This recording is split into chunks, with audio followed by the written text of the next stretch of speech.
How do fractional CMOs hit the ground running? Hi, I'm Dean Way. Welcome to Fractional CMOs and the 90-Day Win. There's a lot of variety in how they kick off a new client engagement. In fact, there's so much variety, it's valuable to just listen to what they look for, what problems they typically see, and what they try to achieve in the first 90 days. So, hi, Sheila. Hi, Dean. How are you? Good, thanks.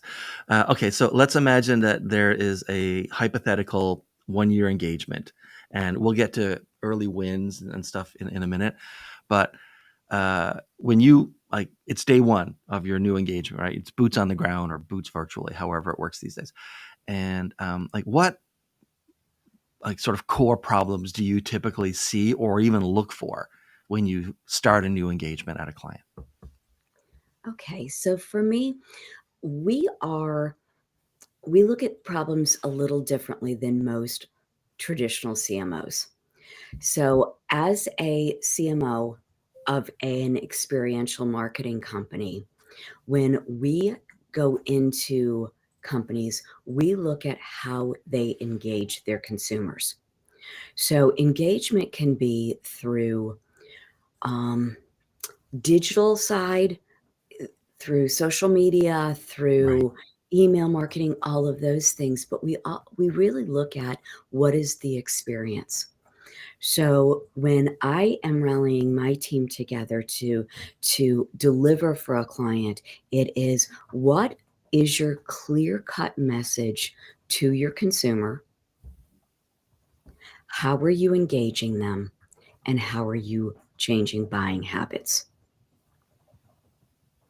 So for us, it is clear messaging, figuring out what that plan is, and if we are able to jumpstart and pull the people in that are the low-hanging fruit. If we can get you sales right away, we can get you visibility, and we can start getting your brand recognized.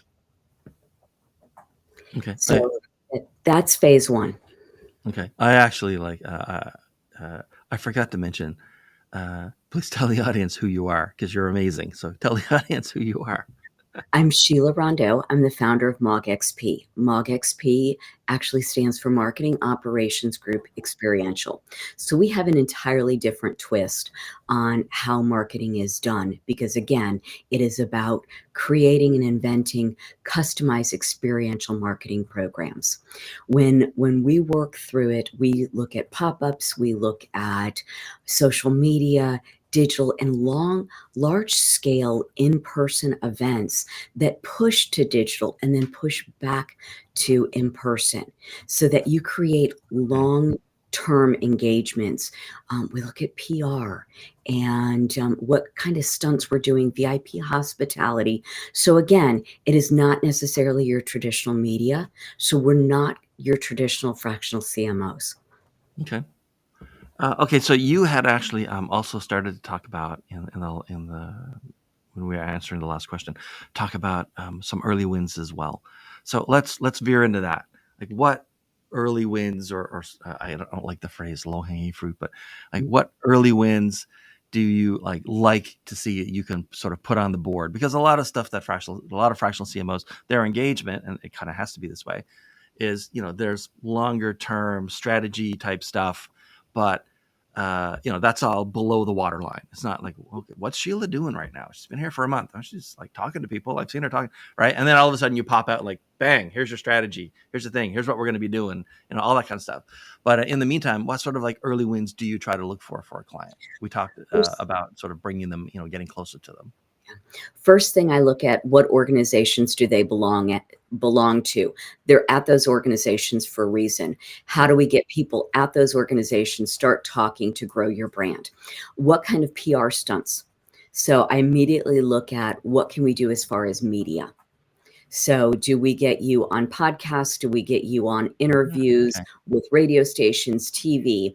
And again, I don't necessarily do a ton of true PR in that sense, but doing things to give you something to talk about and reasons to send out press releases and to get you on a radio station or get an article written about you in a trade magazine or even a local business journal is a huge, great step, because all of those things help you build credibility. And that's the first thing your brand needs. You need to be recognized as an expert in your field. You need to have a clear message, and people need to understand how you solve a problem for them. And all of those tactics allow you to do those. Those are quick, easy wins, and Right. usually they're not costly.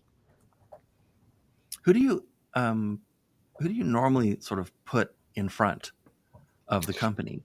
Is it the It, CEO? Is it like the senior technical person? Do you just look for someone who would like kind of be better it at really that? it depends. And it depends, one, what type of media it is, Hmm. and second, what type of brand it is. So at a beer company, you want the brewmaster. Yeah. You don't want marketing folks, you don't want the CEO, you want a brewmaster because everybody thinks they're the cool one. If you are looking at a tech company, you want one of the lead technicians who can also speak the speak, people speak and not tech speak. Yeah. And then when you are looking at consumer brands, you want somebody who brings credibility and fun to it. So somebody who's really engaging, who's kind of quirky, and who can weave the story.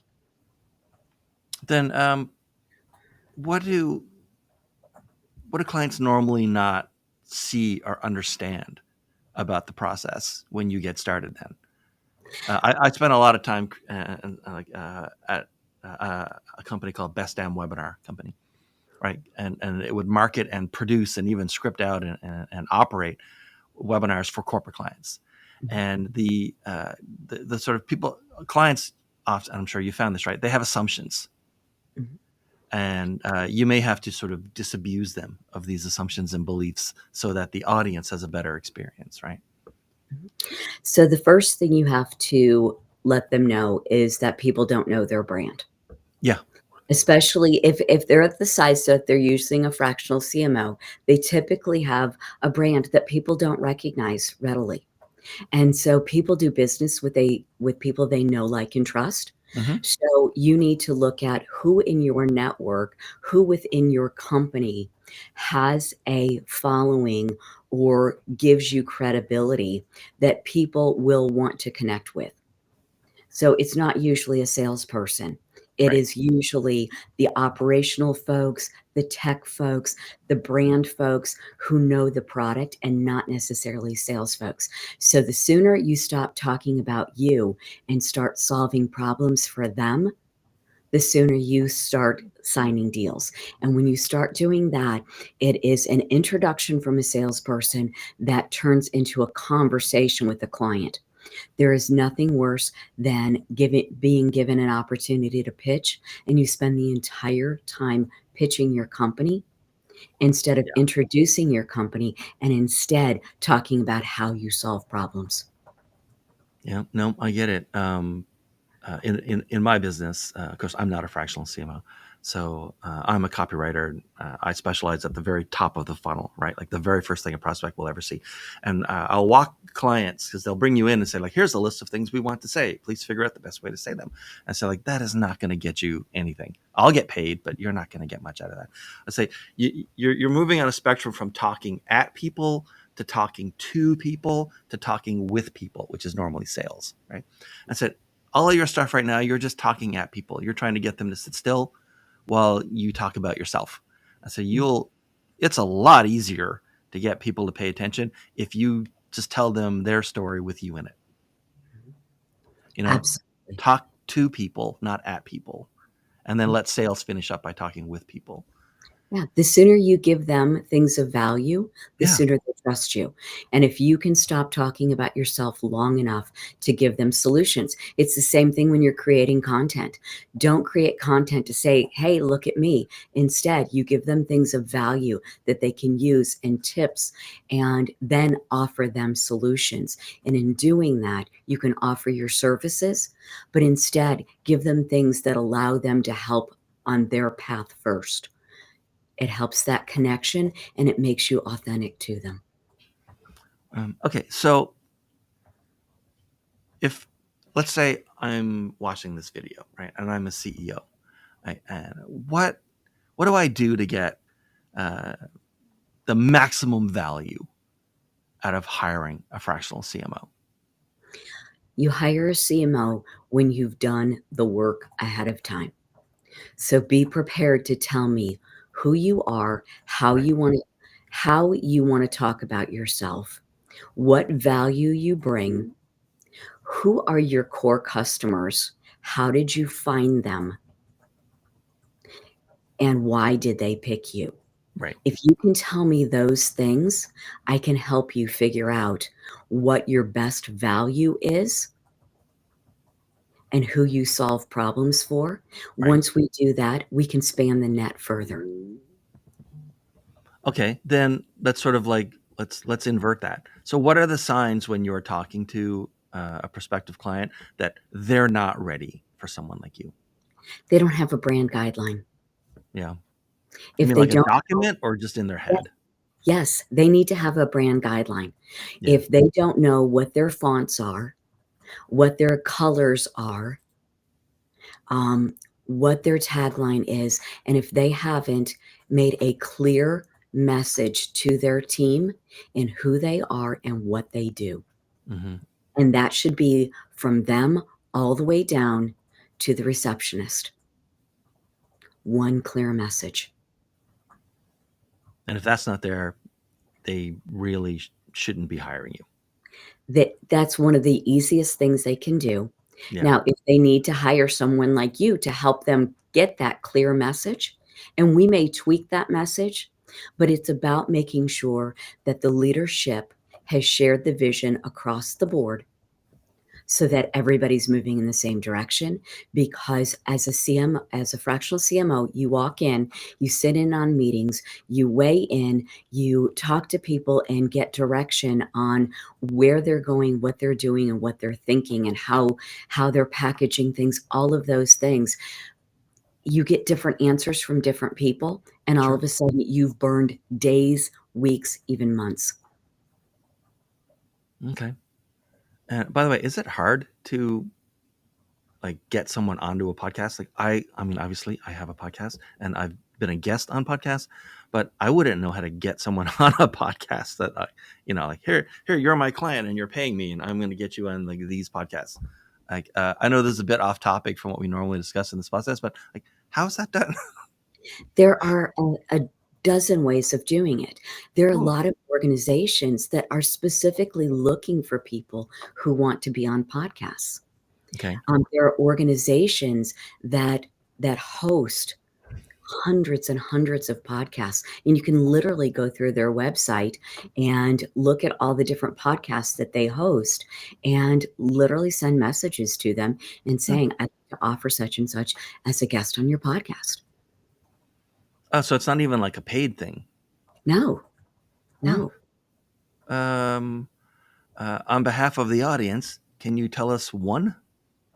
Yeah, C-Suite Network. C-Suite Network has over 400 media outlets. You go to C-Suite Network, there is 325, I think, podcasts.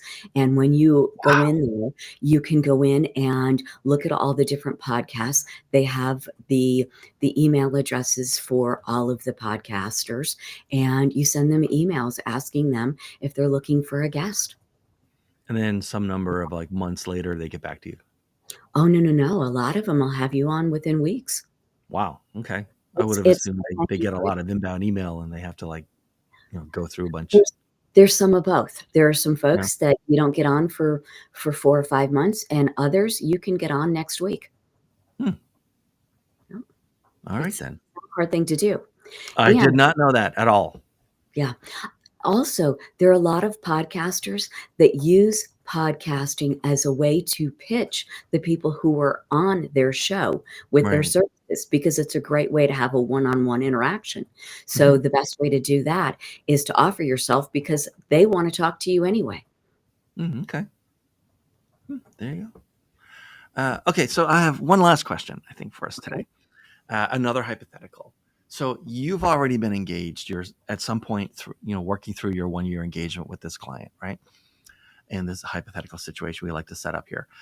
The CEO comes to you and says, "Hey, you and me together, we're going to vet the final candidates for the new head of sales, and then decide which one to hire." What are you looking for? What are sort of the green flags and red flags if the head of marketing is already in place and now you're looking for a new head of sales?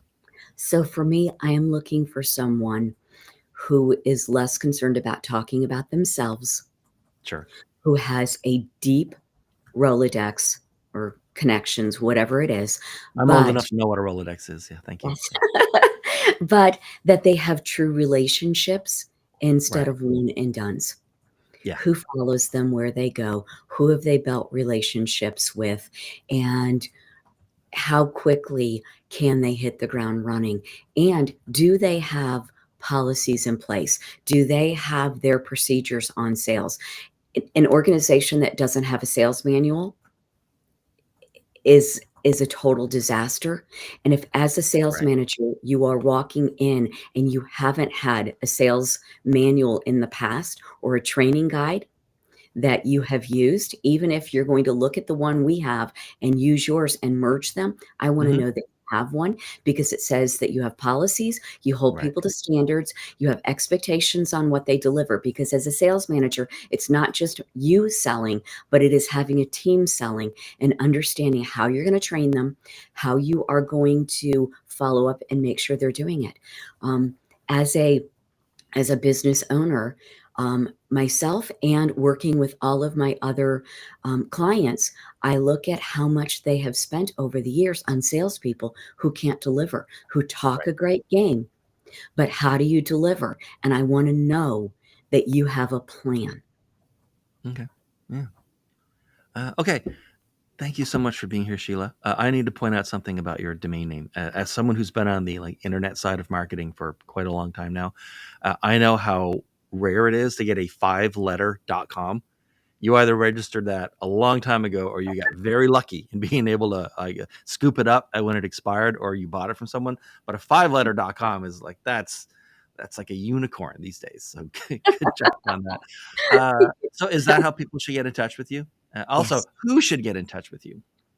So for us, we work with a lot of other agencies. Okay. So they tend to handle the large traditional marketing pieces, Right. and we work well with them. We also work with a lot of brands. Hmm. And as far as fractional CMOs, CEOs, CFOs, and COOs tend to bring us in, and we also have some CMOs who are looking to expand their offerings and just are overloaded and need someone to kind of rethink and handle projects that they don't have time to take on while they're running the ship. All right. That sounds great.